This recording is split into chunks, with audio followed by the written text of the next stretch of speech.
کیا پاکستان اسرائیل کے ساتھ تعلقات قائم کرنے جا رہا ہے؟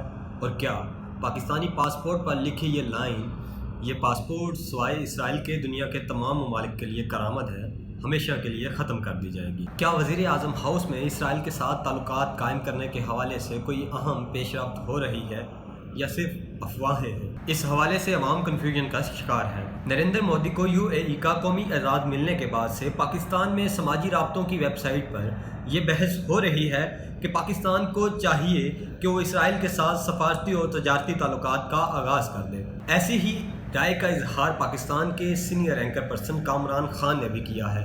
انہوں نے سماجی رابطوں کی ویب سائٹ ٹویٹر پر اپنے ایک پیغام میں لکھا ہے کہ ہمیں اسرائیل کے ساتھ تعلقات کی بحالی کے معاملے پر توجہ دینے کی ضرورت ہے۔ اس کے لیے انہوں نے یہ دلیل بھی پیش کی کہ جب ہمارے قریب ترین دوست، جس سے مراد یقیناً عرب ممالک تھے، اپنے حالات کے مطابق دوست اور دشمن چنتے ہیں تو پاکستان میں اسرائیل کے ساتھ تعلقات قائم کرنے پر کھل کر بحث کیوں نہیں کی جا سکتی؟ پاکستانی صحافی قمر خلدون شاہد نے اس حوالے سے اسرائیلی اخبار ہارٹس میں چھپنے والے اپنے ایک آرٹیکل میں لکھا ہے کہ وزیر اعظم عمران خان اور ان کے فوجی پشت پناہ پابندیوں کے شکار پاکستانی میڈیا کو اسرائیل کے ساتھ تعلقات کی بحالی کے موضوع پر بحث کرنے کی کھلی چھوٹ کیوں دے رہے ہیں؟ تجزیہ کاروں کا بھی یہ کہنا ہے کہ اگر عرب ممالک کشمیر کے معاملے پر ہمارے ساتھ نہیں، لیکن اس کا یہ مطلب بھی نہیں کہ ہم اسرائیل کے ساتھ تعلقات قائم کر لیں۔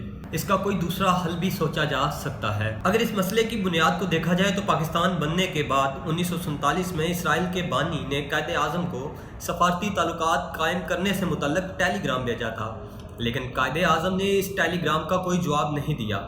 پاکستان نے اس سے یہ تاثر دیا تھا کہ وہ اسرائیل کے ساتھ تعلقات قائم کرنے کا خواہاں نہیں ہے۔ سابق پاکستانی سفیر عبدالباسط نے اس حوالے سے بات کرتے ہوئے کہا ہے کہ اسرائیل کے ساتھ تعلقات قائم کرنے کی بحث کا آغاز مسئلہ کشمیر سے توجہ ہٹانے کی کوشش ہے، جبکہ پاکستان کے صدر نے بھی اس حوالے سے بات کرتے ہوئے کہا ہے کہ اسرائیل کے ساتھ تعلقات کو لے کر کوئی بھی تجویز زیر غور نہیں ہے۔ اپوزیشن میں حکومت کے سب سے بڑے مخالف مولانا فضل الرحمان نے یہ الزام عائد کیا ہے کہ ایک اسرائیلی طیارہ پاکستان آیا تھا اور اس کی تصدیق عمان نے بھی کی ہے۔ یاد رہے کہ 2005 میں پاکستان کے وزیر خارجہ خورشید محمود قصوری نے اسرائیلی ہم منصب سے ایک ملاقات کی تھی۔